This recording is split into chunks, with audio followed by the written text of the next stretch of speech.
Hello everyone, I'm Tom. This is the first in what I hope to be a series of videos on watching movies and media literacy. Our first film is the 1962 film Lawrence of Arabia, directed by David Lean and starring Peter O'Toole.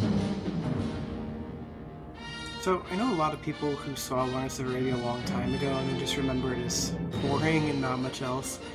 And that was my reaction the first time I saw the movie, so I get it. So, the movie moves more slowly than modern audiences might be used to. This kind of show you how long it takes to get places, but it's also a very subtle movie. Again, more subtle than modern audiences may be used to. So maybe put the phone away on this one if you want to try and get the most out of it, which I get is easier said than done over the course of a 4-hour movie, but trust me, if you do pay attention, the movie is worth it. One thing I like to tell people to get them interested in the movie is that I read Peter O'Toole's performance as Lawrence as queer and autistic. And there's very little positive representation for queers and autistics from this time period in film. So, that's pretty cool. Again, this is only my reading of the movie. It's the 1960s. No one is going to overtly say he's queer or autistic, but if you watch the movie with this lens, I think you'll see what I mean. Some quick background. David Lean was a British director, now known mostly for his historical epics. In 1957, he made Bridge on the River Kwai, set in a Japanese POW camp during World War II. Bridge was the highest grossing movie of 1957 and it won Best Picture. So Lean's coming off of this wildly successful movie to make Lawrence of Arabia, which went on to become his most famous and beloved film. Peter O'Toole has the credit of introducing above his name in the credits, which is supposed to mean it's his first credited screen appearance, but this is kind of a lie. He had other small parts before this. They're just pretending. It was his first big starring role, and the movie would change the course of his life and jumpstart his career. And the film was hugely successful. It won Best Picture, Best Director, Cinematography, Original Score, Editing, Production Design, and Sound Mixing. It was nominated for Best Adapted Screenplay, Best Actor Peter O'Toole, and Best Supporting Actor Omar Sharif. I'd recommend watching the movie on the biggest screen you can. I've gotten to see this movie 4 times in theaters. This movie was filmed in 70 millimeter. Most movies back before digital became the dominant medium were filmed in 35 millimeter. This means you get like a wider range of what's on the screen. It also means figures appear smaller on a TV. So watching the movie at home, you might have trouble seeing it since it was really made for the big screen. If you got an uncle with a 70-inch TV and a 4K player, that might be the way to go. Since the movie is subtler than some might be used to, I'm just going to explain the plot. I'm also just going to explain what happens in the movie. The differences between the film and actual history is probably a different video, and I don't know actual history well enough to really explain it to you. I've read this book, World Undone, G.J. Meyer's one-volume history of the Great War, but he spends 4 pages on Lawrence of Arabia. I've not really looked into it more than that. So the film begins in the 1930s, years after Lawrence's war is over. He gets on his motorcycle and goes for a ride. He almost hits some bikers, swerves to avoid them, goes off the road, and dies. Then we cut to Westminster Abbey at Lawrence's funeral. Reporters are asking questions of the gathered British characters who knew Lawrence, asking for quotes about him for his obituary. Nobody really knows what to say about him. They knew him, yes, but they didn't really know him. This sets up the central question that the movie is going to try and answer. Who was Lawrence? It also begins a motif of motorcycles which appear when this question is being asked, so watch out for the motorcycles. We then flash back to World War I. Lawrence is chilling in Cairo as an officer in the British Army. Cairo is the British command station for the war with Turkey. They are allied with the Arab states against Turkey, but they also aren't totally backing them because the British have designs on their land. So, giving them weapons, but they're not going to give them heavy artillery because if they did, then the Arabs will be able to remain independent, and the British don't want that. Lawrence isn't content in Cairo because he's far away from the action and doesn't feel like he's making a difference, even though his fellows are content to stay here as far from the fighting as possible. There's also this metaphor about how Lawrence is cool with letting matches burn down to his fingertips, burning him. And this other guy does it and is like, that hurts! And Lawrence goes, is not minding that it This is repeated a few scenes later to show one of the most famous cuts in cinema history, from the match tip to the desert sunrise. So, why is this here? What does this moment have to do with anything? To my mind, it means that Lawrence doesn't mind discomfort, and is therefore suited to the discomfort of living in the desert, whereas his peers are too comfortable and unable to suffer the way Lawrence is willing to fight the war in the desert. This moment and several others that follow immediately after show us a great disconnect between Lawrence and the other British, and these differences are only going to get greater as the movie goes on. So Lawrence is summoned to see the General, Mr. Dryden. Mr. Dryden is played by Claude Rains, a veteran Hollywood actor from such films as Casablanca, Phantom of the Opera, and The Invisible Man, and he's convinced the General here to send Lawrence to Prince Faisal's camp, just to see what's going on. Prince Faisal is an Arab prince, and a lot of various Arab tribes respect him. The British have essentially decided he will be their puppet ruler for a British Arab state. He is also played by Alec Guinness, Obi-Wan Kenobi in the Star Wars movies, and the main character in David Lean's previous movie, Bridge on the River Kwai. So, that last movie is the reason he's here in this role, and he acts fine. He does fine, but he's a white guy in brown face playing a Middle Eastern man. It's the 60s. Obviously, it was wrong to cast him, but it was also pretty standard in Hollywood at this time period to do that. So, I will say, even though some of the characters are played by whites, the Arab characters are treated with a great deal of nuance and respect for a film from this time period. And the film remains solidly on their side the whole time, presenting British Dryden and those in his circle as sort of nefarious. So, overall, the movie holds up pretty well because it knows, fuck the British. Dryden has chosen Lawrence for this mission specifically. They go over his resume and qualifications, and he's highly qualified, but I'm not entirely sure what Dryden expects Lawrence is going to do there. It seems to me he just has this hunch that things will happen if he sends Lawrence to fight. He does it. Dryden also represents the British interest in this region, and there's a bunch of moments where Lawrence just straight up asks him, "Are you planning on taking over the Arabs' land after the war?" And he's like, "What? No, of course we are not, but maybe." And Lawrence is like, kind of feels like you're lying, but maybe not. So Lawrence is given his task to go and just look around at the situation at Prince Faisal's camp. This is a difficult assignment, mostly because Prince Faisal is way out in the middle of the desert, and no one is quite sure where he is at any one time because he moves around a lot. So Lawrence goes out into the desert with this guy, his guide, and they become friends, and Lawrence gives him his gun, and they stop at a well, and they drink, and then a guy on horseback appears in the distance, and the guide runs to grab the gun Lawrence gave him, and he gets shot and dies. Lawrence is like, what the fuck is going on? Enter Sheriff Ali, played by Omar Sharif.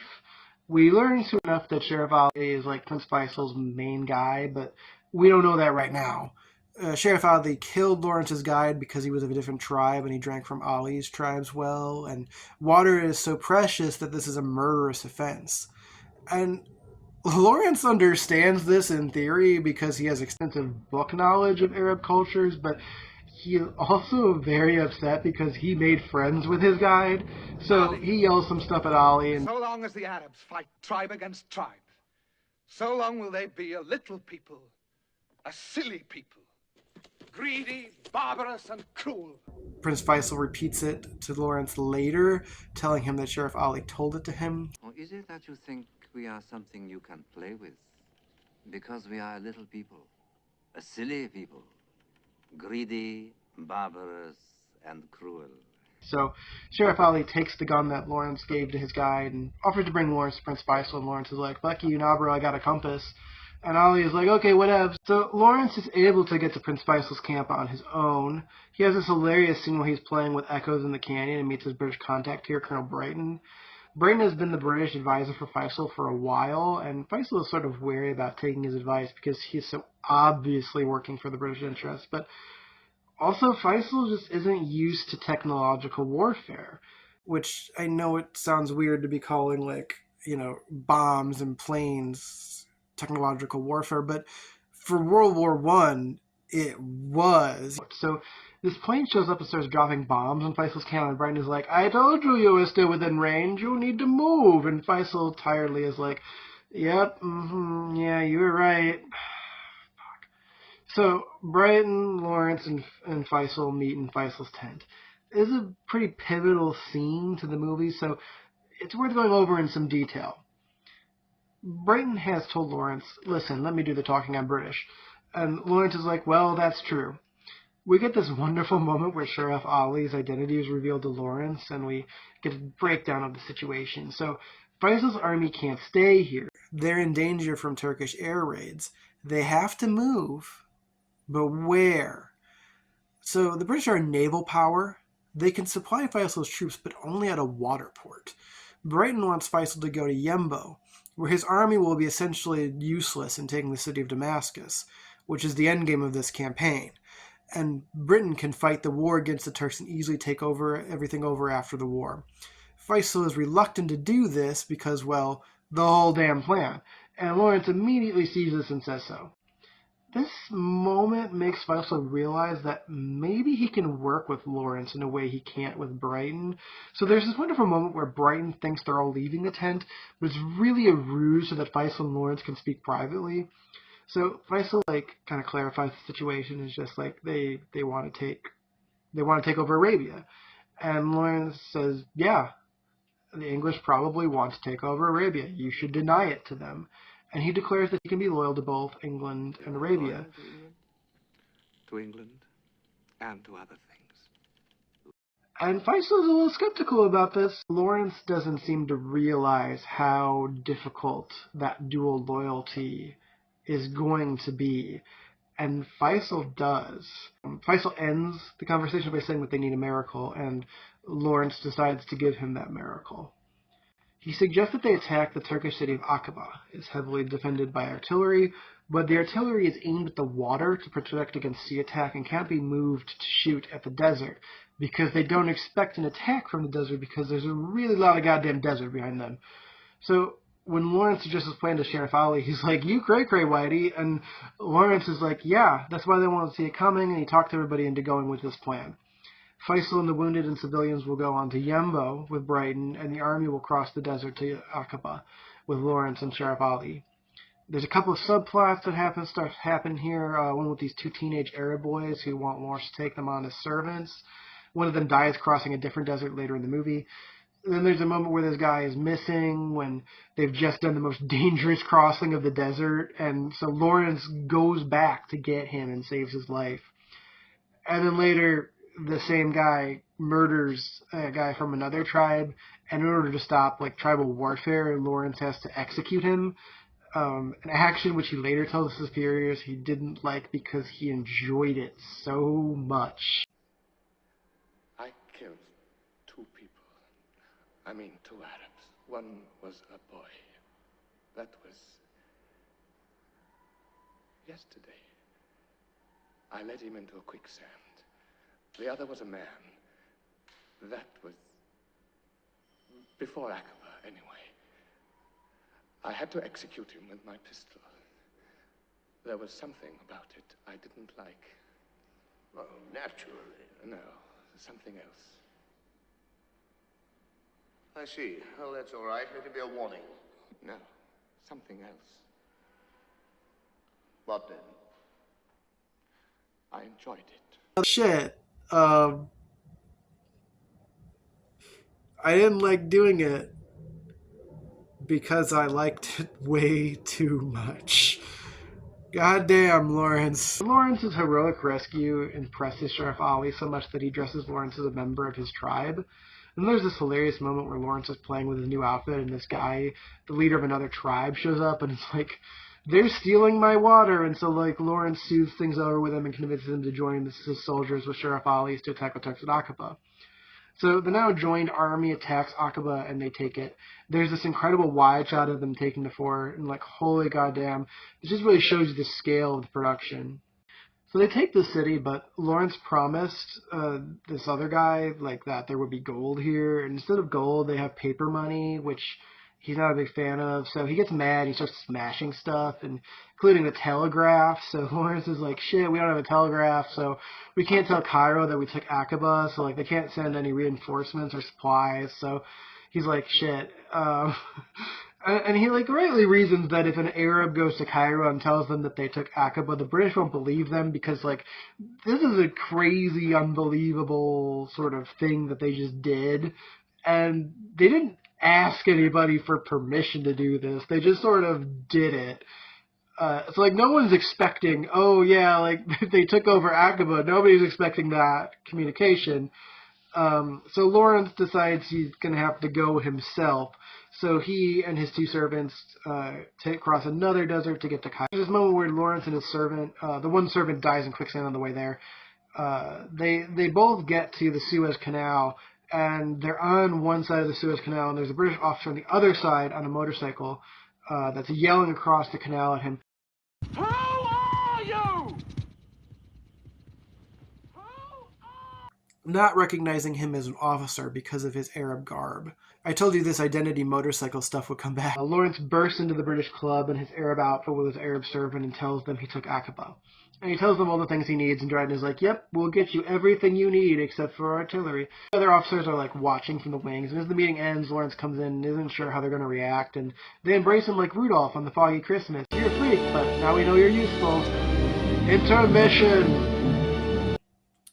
So the second half opens with American reporter Jackson Bentley arriving at Aqaba and talking with Prince Faisal. He's looking for a war hero in the Middle Eastern part of the war to glamorize in the newspaper in order to inch the United States into World War I. And Faisal is like, yep, Lawrence is your guy. And he sends him off into the desert where Lawrence and company are destroying trains and rail lines to stop the Turks from getting supplies. The Arabs aren't really into having their pictures taken, so Bentley takes pictures of Lawrence, and they're honestly pretty badass.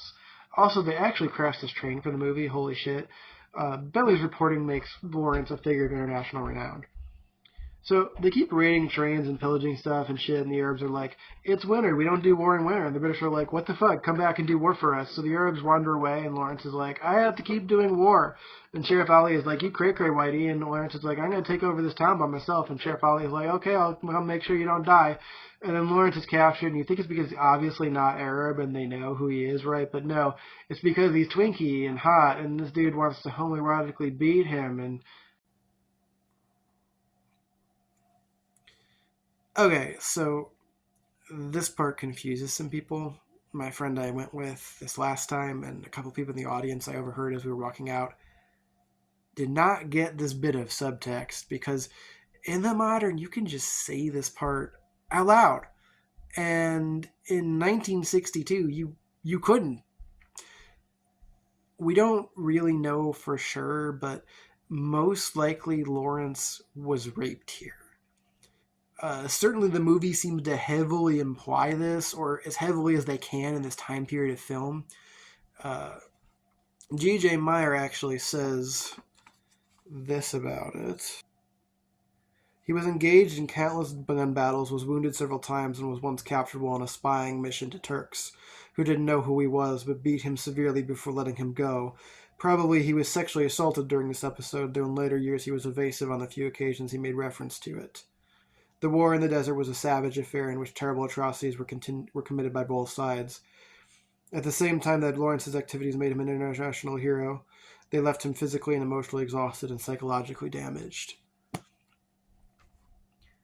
So, the movie definitely seems to decide that this happened, and it probably happened in real life. Whatever the case, this is where we start to see a serious change in Lawrence's character, and the film attributes this change to this implied rape. So Lawrence returns to Cairo to try and get a more comfortable position to wait out the war. He straight up says he wants to do a job that any man can do. He dresses in his British uniform again, leaving behind his Arab garb, and he isn't accepted by his British peers. He's even more of an outsider than he was before. When he goes in to see Dryden and General Allenby, Faisal is there, and Lawrence is reminded of his commitment to being for Britain and Arabia. Even so, Lawrence tries to get a job that any man can do, not to be a major part of the war. And Dryden and General Allenby see that Lawrence has been hurt and is seriously unstable, and they convince him to go back out to war anyway. The war is almost over. the British are making a push on Damascus. If Lawrence and the Arab army can get there first, they can control the city and secure Arab independence. If the British get there first, this becomes much less likely. A Turkish garrison lies between Lawrence and the Arabs and Damascus. They've just slaughtered an Arab town. Many in the Arab army want revenge. Sheriff Ali tries to get Lawrence to look at the bigger picture. They don't need to attack this garrison. If they do, they will be slowed getting to Damascus. If they don't fight this battle, they could get to Damascus before the British. If they fight the battle, they probably won't. Lawrence orders them to attack and to leave no prisoners, committing war crimes as a sort of revenge for his rape, the movie seems to imply. The reporter Bentley is horrified when he takes Lawrence's picture again, this time drenched in blood. Sheriff Ali is pissed and throws Lawrence's old words back at him. Surely you know the Arabs are a barbarous people, barbarous and cruel. Who but they? Who but they? Oh, you rotten man. Here, let me take your rotten, bloody picture. For the rotten, bloody newspapers.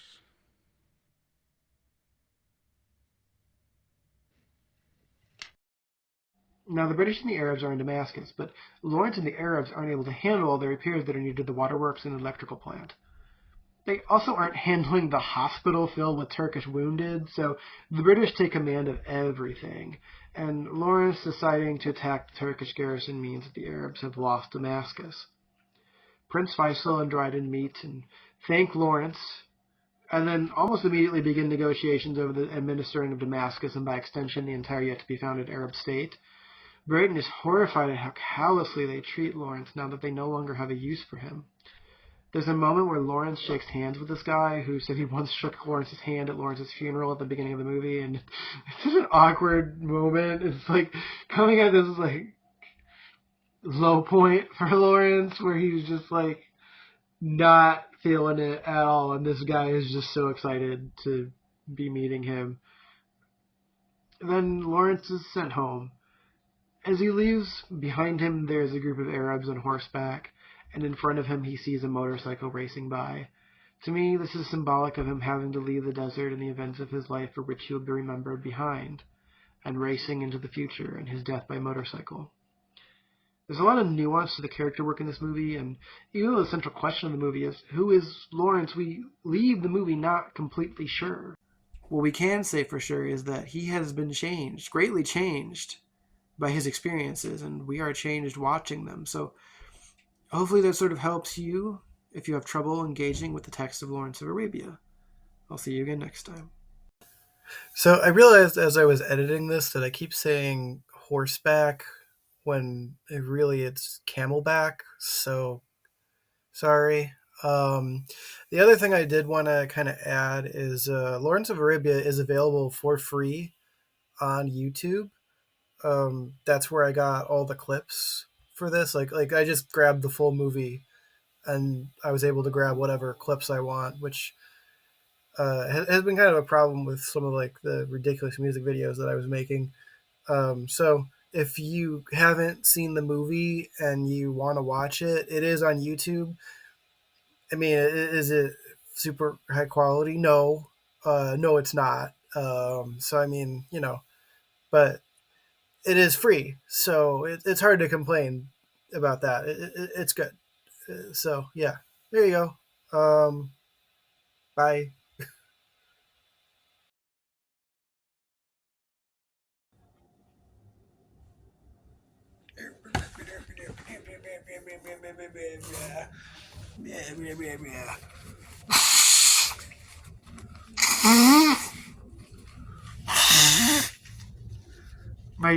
My nose blowing isn't peaking it. What do you know?